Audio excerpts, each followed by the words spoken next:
అమ్మకి బాగా నేను హెల్ప్ఫుల్గా ఉండే అన్నయ్య వాళ్ళు దూరంగా ఉండేవాళ్ళండి. అందుకని అన్ని ఎక్కువ అమ్మకి నాకు ఎక్కువ బజార్కి వెళ్ళడం కానీ చేయడం కానీ. అన్నయ్య వాళ్ళు చదువుకోవడానికి వెళ్ళిపోయారు ఒక ఏజ్ తర్వాత. నేను కొంచెం పెద్ద అయ్యాను కదా, అప్పుడు అమ్మకి అన్ని హెల్ప్ఫుల్గా ఉండేదాన్ని. బ్యాంక్ పనులు కానీ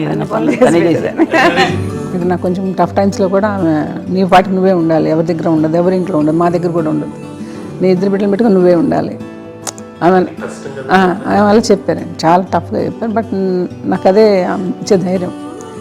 ఇండిపెండెంట్గా అట్లా ఒకరి దగ్గర ఉండొద్దు, నీ గౌరవం తగ్గిపోతుంది, ఎక్కడ ఉండొద్దు. అది నాకు చాలా ఇన్స్పైరింగ్ ఉండేది అమ్మ మాటలు. నాకు ఒకసారి కొంచెం ఏదో ఒక డిప్రెస్డ్ ఇదేదో వస్తే అందరి నుంచి నేను ఏదో సెపరేట్ అయిపోయినట్టు ఒక సిచ్యువేషన్ ఏదో వచ్చినప్పుడు అమ్మ నన్ను పట్టుకుని she said I'm there for you always.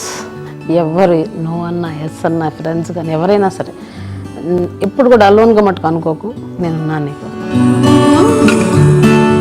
నాకు ఇచ్చిన సలహా ఏం లేదు. బట్ ద బెస్ట్ థింగ్ మా మమ్మ దగ్గర నుంచి హగ్ అండి.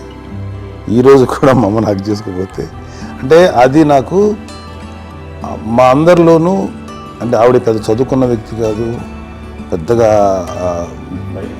నా ఎక్స్పోజర్ కాదు, కానీ ఇవాళ అన్నయ్య కానీ విజయ, మాధవి, నేను, కళ్యాణ్ బాబు ఈ రోజుకి టుగెదర్గానే ఉంటాం.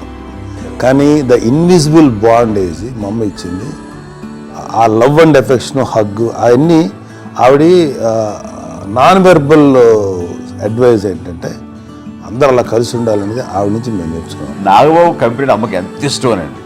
మా కంపెనీలో పెద్ద నవ్వదు కానీ రిలాక్స్ అవ్వదు, కానీ నాగబాబు కనబడితే నవ్వు. అందులో అత్యంత క్లోజ్ తనే. అది చెప్పే కదా, ఇప్పటికి వాడు ముద్దు పెట్టుకుంటు దగ్గర లాక్కు.